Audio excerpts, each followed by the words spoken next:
ठीक है जी। Abu Dhabi में रेतली जमीन के नीचे तेल होता है, इसलिए यह पेट्रोल आसानी से मिल जाता है। अबू धाबी में सिर्फ खजूर के पेड़ ही दिखाई देते हैं, क्योंकि वही एक ऐसा पेड़ है जो वहां उग सकता है। अबू धाबी में रुपए को दिरहम कहा जाता है, यानी कि अबू धाबी की करेंसी का क्या नाम है? दिरहम है। अबू धाबी में लोग ढीले ढाले सूती कपड़े पहनते हैं और वे पूरा शरीर और सिर ढक कर रखते हैं ताकि वे तेज धूप से बच सके। अबू धाबी में रेतली जमीन के नीचे तेल होता है। रेतली जमीन के नीचे क्या होता है? तेल होता है। इसलिए यह पेट्रोल आसानी से मिल जाता है। रेतली जमीन के नीचे तेल होता है। ओके। नाउ फिफ्थ, चींटियां चलते समय जमीन पर कुछ ऐसा छोड़ती हैं जिसे सुनकर पीछे आने वाले चींटियों को रास्ता मिल जाता है। रेशम का कीड़ा मादा कीड़े को उसकी गंध से कई किलोमीटर दूर से पहचान लेता है। मच्छर हमारे शरीर की गंध, खासकर पैरों के तलवे की और शरीर की गर्मी से हमें ढूंढ लेते हैं। एक कुत्ता दूसरे कुत्ते के मल मूत्र की गंध से जान लेता है कि उसके इलाके में बाहर का कोई कुत्ता आया है। ज्यादातर पक्षियों की आंखें उनके सिर के दोनों तरफ होती हैं। यह एक ही समय में दो अलग अलग चीजों पर नजर डालते हैं। जब यह बिल्कुल सामने देखते हैं तब इनकी दोनों आंखें एक ही चीज पर होती हैं। कई पक्षी अपनी गर्दन बहुत ज्यादा हिलाते हैं, क्योंकि ज्यादातर पक्षियों की आंखों की पुतली घूम नहीं सकती, वह अपनी गर्दन घुमाकर ही आसपास देखते हैं। चील, बाज और गिद्ध जैसे पक्षी हमसे 4 गुना ज्यादा दूर देख पाते हैं। चील, बाज और गिद्ध हमसे 4 गुना ज्यादा। मान लो हम देख पाते हैं 1 किलोमीटर तक, तो ये 4 किलोमीटर तक देख पाते हैं। ठीक है जी। आगे आगे बाघ, जो हमारा राष्ट्रीय जानवर है। बाघ अंधेरे में हमसे 6 गुना बेहतर देख सकता है। क्या बात है जी। बाघ की मूंछें हवा में हुए कंपन को भांप लेती हैं और उस शिकार की सही स्थिति का पता लग जाता है। भी अगर कोई है ना वहां पे, तो मूंछें हवा में हुए कंपन को भांप लेती हैं वो, और उस शिकार की सही स्थिति का पता लग जाता है। बाघ अपने इलाके में मूत्र करके अपनी गंध छोड़ते जाते हैं। यह इलाका कई किलोमीटर बड़ा हो सकता है। एक बार किसी दूसरे बाघ के मूत्र की गंध को झट पहचान लेता है। बाघ मौके के अनुसार अपनी आवाज बदलता रहता है। बाघ का गुर्राना 3 किलोमीटर तक सुना जा सकता है। बाघ हवा से पत्तों के हिलने और शिकार की झाड़ियों में हिलने से हुई आवाज में अंतर को भांप लेता है कि यह आवाज झाड़ियों में से है या हवा में से है। बाघ के दोनों कान बाहर की आवाज के लिए अलग अलग दिशाओं में बहुत ज्यादा घूम भी जाते हैं। दिन में जागने वाले जानवर कुछ रंग देख पाते हैं। रात में जागने वाले जानवर हर चीज को सफेद और काली ही देखते हैं, जैसे उल्लू। जो पंछी रात को देखते हैं ना, तो वो सफेद और काली चीज ही देख पाते हैं, जैसे कि उल्लू। बाकी रंग नहीं देख पाते। दिन में जागने वाले जानवर कुछ रंग देख पाते हैं। सांप के बाहरी कान नहीं होते तथा वह जमीन पर हुए कंपन को ही सुन पाता है। पेड़ पर बैठा लंगूर एक खास आवाज निकालकर अपने साथियों को मुसीबत के समय संदेश देता है। जानवरों को मारे जाने के कारण: हाथी दांतों के लिए, गैंडा सींग के लिए, चीता, मगरमच्छ, सांप त्वचा के लिए, कस्तूरी हिरण खुशबू के लिए। ठीक है जी। गैंडे को सींग के लिए मारा गया और हाथी को दांतों के लिए। जानवरों को मारे जाने के कारण है: कुछ जगहों पर शिकार करना मना है, जैसे उत्तराखंड का जिम कॉर्बेट नेशनल पार्क और राजस्थान भरतपुर में काला घाना देव अभ्यारण्य आदि। तो याद रखना, उत्तराखंड का जिम कार्बोनेट है और राजस्थान में भरतपुर में है काला घाना देव अभ्यारण्य। यह भालू जैसे दिखते हैं पर भालू नहीं होते, सलात को बोलते हैं ये। यह दिन के करीब 17 घंटे पेड़ों से उल्टे सिर लटक कर सोते हैं। भालू जैसे होते हैं लेकिन दिखते नहीं, 17 घंटे उल्टा लेटता है। ठीक है। यह जिस पेड़ पर रहते हैं उसी के पत्ते खाकर पलते हैं। ठीक है। जब भी अपने पेड़ के सारे पत्ते को खा लेते हैं तभी वह पास के पेड़ पर जाते हैं। लगभग 40 वर्ष के अपने पूरे जीवन में यह मुश्किल से 8 पेड़ों पर घूमने की तकलीफ उठाते हैं। यह सप्ताह में एक बार ही शौच करने के लिए नीचे उतरते हैं। क्या बात है, ये स्लॉथ का तो मौज है। चलो जी। इंडियन कोबरा हो गया, द कॉमन कैरेट हो गया, द रसल्स वाइपर हो गया और द सास केलर वाइपर हो गया। हमारे देश में पाए जाने वाले सांपों में से केवल 4 तरह के सांप ही जहरीले होते हैं। यह है नाग, करेत, दुबैया, अफाई। नाग, करेत, दुबैया, अफाई किन के नाम है? ये सांपों के नाम है। नाग, करेत, दुबैया, अफाई। यह सांप किसी को काटता है जब सांप किसी को काटता है तो उसको तो खोखले जहर वाले दांतों से उस व्यक्ति के शरीर में जहर चला जाता है। जहर के असर को खत्म करने के लिए दवाई या सिरम सांप के जहर से ही बनाया जाता है। ठीक है जी। अगर उसका असर खत्म करना है तो यह सेम प्रोसीजर सांप के जहर से ही बनाया जाएगा। पिचर प्लांट और नेप्टाल, यह पौधा ऑस्ट्रेलिया, इंडोनेशिया और भारत के मेघालय राज्य में पाया जाता है। कौन सा पौधा? यह है पिचर प्लांट और नेपे निपेंथिस, निपेंथिस बोलते हैं इसको, निपेंथिस। ठीक है। इसके आकार लंबे घड़े जैसे होते हैं जिसके ऊपर पत्ती का ढक्कन लगा होता है। ठीक है जी। ये तो ऐसे लगता है जैसे कोई डस्टबिन नहीं है, मतलब जो पैर से बंद किया और फिर वो ऑटोमेटिकली ढक्कन आ गया, इस प्रकार के घड़े से खास खुशबू निकले जिसकी वजह से कीड़े खींचे चले आते हैं। पौधे के ऊपर पहुंचते ही कीड़े अंदर फंस जाते हैं और बाहर नहीं निकल पाते, इसलिए इन पौधों को नेप्थेंस या शिकारी पौधा भी कहा जाता है। नेप्थेंस या शिकारी पौधा भारत में कहाँ पर पाया जाता है? मेघालय में पाया जाता है। ठीक है जी, याद रखना आपने। हमारे देश में मिर्च को पुर्तगाल देश के व्यापारी दक्षिण अमेरिका से भारत लेके आए। हमारे देश में मिर्च को पुर्तगाल देश के व्यापारी दक्षिण अमेरिका से भारत लेके आए थे। याद रखना, कई बार प्रश्न आ जाता है कि हमारे देश में से मिर्च कहाँ से आई, पुर्तगाल देश के व्यापारी कहाँ से लेके आए? दक्षिण अमेरिका से लेके आए। पौधे स्वयं अपने बीजों को दूर छिटक देते हैं, जैसे सोयाबीन की फलियां पककर जब सूख जाती हैं तो चिटक कर बिखरने लगती हैं। पेट्रोलियम गहरे गाढ़े रंग का बदबूदार तेल होता है। तो याद रखना कि पेट्रोलियम का रंग कैसा होता है, पेट्रोल का रंग कैसा होता है? यह बदबूदार होता है और गाढ़े रंग का होता है। तेल को साफ करने के लिए रिफाइनरी में भेजा जाता है। पेट्रोलियम से हमें एलपीजी, मोम, कोलतार और ग्रीस भी मिलता है। हमारे देश में लगभग 2/3 लोग उपले, लकड़ी, सूखी टहनी अधिक इस्तेमाल खाना पकाने और आग सेकने, पानी गर्म करने और रोशनी के लिए करते हैं। मृत सागर, यह दुनिया का सबसे नमकीन सागर है। कौन सा? मृत सागर। इस सागर के करीब 1 लीटर पानी में 300 नमक ग्राम होता है। 1 लीटर पानी है जी, ਉਹਦੇ ਚ 300 लीटर की और 300 ग्राम की होगा नमक होगा। मृत सागर से हम ऐसे कर सकते हैं जैसे कि आराम से लेटे हों। ठीक है जी। नागगुम फन क्या है? ये बहुत बार प्रश्न आया है। यह एक प्रकार के डिजाइन, ऐसे डिजाइन जो रंगोली, कढ़ाई और दीवारों को सजाने के लिए सौराष्ट्र, गुजरात और दक्षिण में किया जाता है। नागगुम फन, नागगुम फन, इसमें सांप वाला ऑप्शन पक्का आएगा क्योंकि हमारे को लगता है कि सांप आएगा, लेकिन ये सांप नहीं है। यह एक प्रकार का डिजाइन है जो रंगोली, कढ़ाई के लिए, दीवारों को सजाने के लिए होता है। सौराष्ट्र, गुजरात और दक्षिण में प्रयोग किया जाता है। देन है मलेरिया की दवाई। ये बहुत बार प्रश्न आया। मलेरिया की दवाई बहुत पुराने समय से सिनकोना पेड़ की छाल से बनाई जाती है। बहुत, क्योंकि मलेरिया में हमको सिनकोना नाम के पेड़ की छाल से बनाई जाती है दवाई, जो कि बहुत ही ज्यादा कड़वी होती है। पहले लोग छाल को उबालकर, छान कर ही इस्तेमाल करते थे, लेकिन अब छाल से दवाई बनाते हैं। और रोनाल्ड रास ने यह पता लगाया कि मलेरिया मच्छर से फैलता है। किसने पता लगाया? रोनाल्ड रास ने। सन 1902 में चिकित्सा के क्षेत्र में नोबेल पुरस्कार मिला। शरीर में हीमोग्लोबिन या आयरन की कमी होने पर गुण, आंवला और हरे पत्तेदार सब्जियां खानी चाहिए क्योंकि इसमें लोहा होता है। लोहा किस किस में होता है जी? हीमोग्लोबिन और आयरन की कमी गुण, आंवला और हरा पत्तेदार सब्जियां खानी चाहिए, जैसे पालक हो गया।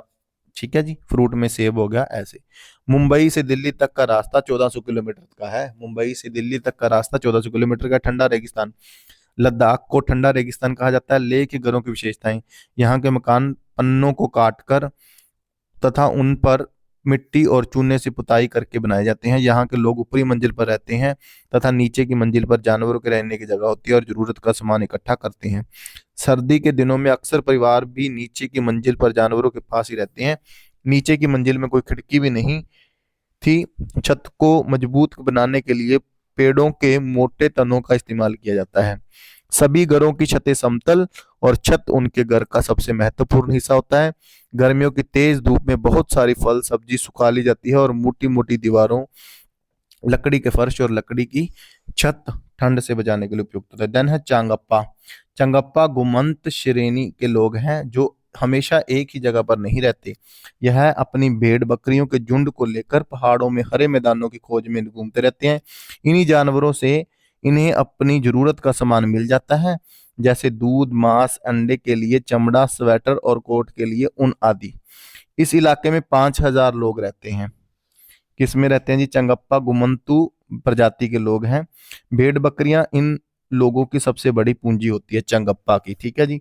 चंगप्पा लोग खास तरह की बकरियां पालते हैं जिनके बालों से पश्मीना ऊन बनती है। यह चांगतांग इलाके में पाई जाती है।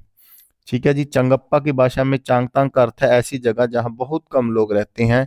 चंगप्पा बोलते हैं उसे। चंगप्पा जहां बहुत कम लोग रहते हैं।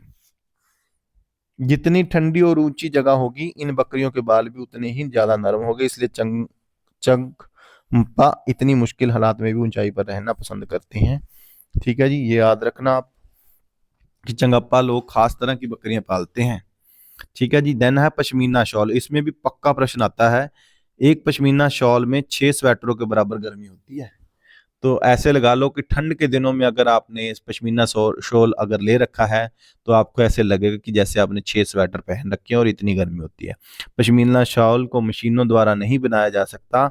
इनकी बुनाई हाथों से करने के लिए खास बुनकर होते हैं। और एक साधारण पश्मीना शॉल तैयार करने में कुल 250 घंटे की बुनाई की आवश्यकता होती है। 250 घंटे का मतलब होगा कि अगर आप लगातार करते रहोगे ना तो 11 दिन लग जाएंगे। यह पश्मीना पहाड़ी बकरियों की एक खास नस्ल से बनाई जाती है। ठीक है। पहाड़ी बकरियों से है जी पश्मीना शॉल, जो लगभग 5,000 मीटर की ऊंचाई पर रह सकती हैं। यहाँ सर्दियों में तापमान 0 सेंटीग्रेड से भी कम हो जाता है। सर्दी से बचने के लिए बकरियों के शरीर पर बहुत ही बारीक और नरम बाल उगाए जाते हैं। यह बाल बहुत ही पतले होते हैं और इतने पतले कि बकरियों के 6 बाल मिलाकर हमारे सिर का एक बाल की मोटाई के बराबर होंगे। पहली बात तो हमें अपने एक बाल को पकड़ ही नहीं पाते। पहली बार तो वही पतला है, लेकिन इससे भी अगर 6 को कर दें तो देखो जी कितना रह जाएगा। इसलिए पश्मीना शाल को मशीनों द्वारा नहीं बनाया जा सकता क्योंकि ये बहुत बारीक होते हैं। तो अब प्रश्न ये भी बनता है कि पश्मीना शाल को हाथ से बुनाया जा सकता है और मतलब मशीन से बनाया जा सकता है, अगर बनाया जा सकता है कैसे या नहीं। ठीक है जी। याद रखना, इनसे यह प्रश्न भी पक्का आता है कि पश्मीना शॉल कहाँ से कैसे तैयार करवाया जाता है। यह बकरी से तैयार होता है, भेड़ से तैयार होता है। ठीक है। तो ये याद रखना। श्रीनगर के घरों की विशेषताएं। श्रीनगर में बाहर से आए कई टूरिस्ट हाउस बोट में रहते हैं। हाउस बोट 80 फुट तक लंबे होते हैं और बीच से इनकी चौड़ाई 8 से 9 फीट तक होती है। ठीक है जी। 80 फुट तक लंबा होता है। इस टाइम जी वीडियो बनाने का मकसद इस टाइम ये होता है कि आवाज नहीं आती, मतलब कोई बाहर से शोर नहीं आता। और इस टाइम नींद का भी समय हो जाता है क्योंकि 4 बजे तक स्कूल में होते हैं, थक जाते हैं, फिर आके थोड़ा बहुत फिर एक दो वीडियो बनाई, फिर इसके बाद हम आके वर्कआउट वगैरह घर के काम हो गए, फिर इस टाइम तो नींद आनी ही आनी है। तो चलो, श्रीनगर में बाहर से आए कई टूरिस्ट हाउस बोट में रहते हैं और हाउस बोट 80 फुट तक लंबे होते हैं। कितने फुट तक लंबे होते हैं? 80 फुट तक क्या होते हैं? House boat. और बीच से इनकी चौड़ाई 8 से 9 फीट तक होती है। याद रखना आपने, 80 फुट तक लंबे और बीच में 8 से 9 फीट तक ऊंचाई होती है। श्रीनगर की डल लेक और झेलम नदी में लोग बोट की तरह बने लकड़ी के डोंगे में रहते हैं। तो याद रखना, लकड़ी के डोंगे भी होते हैं और श्रीनगर की डल लेक और झेलम नदी के लोग होते हैं। पत्थरों को काटकर एक के ऊपर एक रखकर बनाए गए घर कश्मीर के गांव में दिखते हैं। पत्थरों के ऊपर मिट्टी की पुताई की जाती है और लकड़ी का इस्तेमाल किया जाता है। इन घरों की छत ढालबा होती है। जहाँ के पुराने घरों की खासियत होती है जालीदार खिड़कियों जो बाहर की ओर उभरी होती है, इन्हें डब कहते हैं। क्या कहते हैं जी? डब। तो कई बार प्रश्न ये आता है कि डब किसे कहते हैं, तो आपको ख्याल रखना है जो खिड़कियां बाहर की ओर उभरी हुई होती हैं वो।